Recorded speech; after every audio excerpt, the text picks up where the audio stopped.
นักเตะบานยู17ของทีมชาติลาวหับซับก้อนโตเมื่อทำผลงานได้ดีจาก5นัด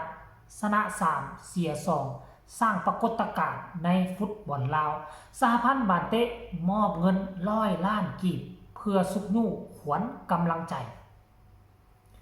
สบายดี FC แฟนคลับทุกท่านที่เคารพและนับถือเป็นอย่างสูงมาพบมาพ่อกันช่วงค่ำมืดก่อนนอนมีคลิปมีข้อมูลข่าวสารเกี่ยวกับแวดวงการบานเตะของทีมชาติลาวของเรารุ่นอายุบ่เกิน17ปีที่ได้เข้าร่วมการแข่งขันเนาะอยู่17ปีซิงแซมอาซีปี2026นั่นเองซึ่งสร้างผลงานและสร้างกระแสฮือฮาเป็นการจุดประกายให้วงการบานเตะลาวของพวกเขามีกำลังฮึกเหิมและก็มีเขาเอิ้นว่าอย่างก่อนมีมากผลที่สำเร็จ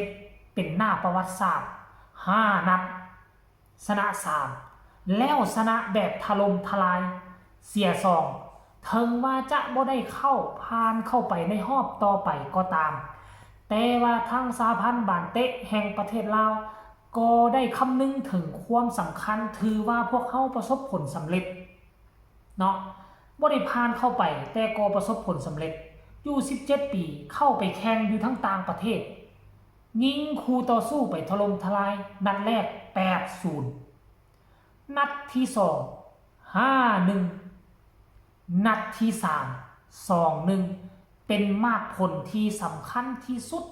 ให้แก่วงการบานเตะของเขาเพราะฉะนั้นทีมน้องๆ U17 ปีได้กลับมาถึงพื้นแผ่นดินลาวทั้งสหพันธ์บานเตะหรือทั้งประเทศลาวก็พากันจัดพาเข้าสามัคคีเนาะเพื่อเป็นการปลอบขวัญกำลังใจข้างนี้บ่ได้ไปข้างหน้าสู้ใหม่ท่านผู้ชม FC แฟนคลับในเมื่อ3วันที่ผ่านมานี่เนาะสหพันธ์บานเตะแห่งชาติลาวสตลจัดพาเข้าสามัคคีต้อนรับและมอบเงินอัดฉีด100 ล้านกีบให้กับคณะครูฝึกและนักกีฬาทีมชาติลาวรุ่นอายุบ่เกิน17ปีหลังเดินทางกลับฮอดสปป.ลาวด้วยความสวัสดิภาพในตอนแรกของวันที่2ธันวาวันที่2ธันวาปี 2025ที่ห้าน MK iTech ให้เกียรติมอบเงินโดยทานวีเพชรสีหาจักรประธานสหพันธ์บานเตะแห่งชาติลาวพร้อมด้วยคณะและต่างหน้าฝ่ายฮับโดยทานคอระเดชพรพจันทร์หัวหน้าคณะทีมชาติลาวรุ่นอายุบ่เกิน17ปีเพื่อย่องย่อผลงานในการแข่งขันบานเตะซิงแซมอาซี2026รุ่นอายุบ่เกิน17ปีรอบคัดเลือก AFC U17 ปีอาเซียนคัพ2026ด้วยผลงานลงสนาม5นัดชนะ3เสีย2มี9คะแนนถึงบ่ได้สิทธิ์ไปลิ้นรอบสุดท้ายแต่ก็สามารถสร้างโอกาสสร้างความมั่นใจและสร้างความหวังให้กับวงการบานเตะลาวอีกครั้งหนึ่งท่านผู้ชม FC แฟนคลับอันนี้ข้อมูลข่าวสารได้มาจากเพจของสหพันธ์บานเตะแห่งชาติลาวเฮาดังที่พวกเฮารู้จักกันดีแหละอาการที่สุดนี้บ่ได้ไปต่อหลายคนก็เสียใจและก็มีหลายคนก็ภาคภูมิใจสำหรับตัวค่อยเองทั้งดีใจทั้งภาคภูมิใจอยู่ในเวลาเดียวกันดีใจคือ3นัดคือเฮาชนะแบบถล่มทลายเสียใจคือ2นัดที่เฮาบ่สามารถไปต่อท่านผู้ชมโดยเฉพาะคือนัดสุดท้ายคันเฮาสามารถเอาชนะได้ก็คือเฮาสามารถไปต่อแต่เฮามาผิดพลาดเนาะก็คือว่าแหละฝีไม้ลายมือเนาะอันดับมันต่างกันอันดับโลกต่างกันแล้วเขาเอิ้นว่าหยังก็คุณภาพของนักเตะมันก็ต่างกันแล้วเฮาจะเอาอีหยังไปวัดกับเขาเฮามีเพียงแต่ใจความมั่นใจเฮาได้มาจาก3นัดเฮาก็สู้เต็มที่แล้วแต่ในที่สุดเฮาก็บ่ผ่านเป็นประสบการณ์อันใหม่ สมัยก่อนนี่ย่ำใดก็เสียกับขึ้นมากับประสบการณ์แต่สมัยก่อนนี่มันเสียตลอดเด้ลง5นัดก็เสีย5นัดแต่ทุกมื้อนี้ลง5นัดชนะ3นั่นหมายความว่า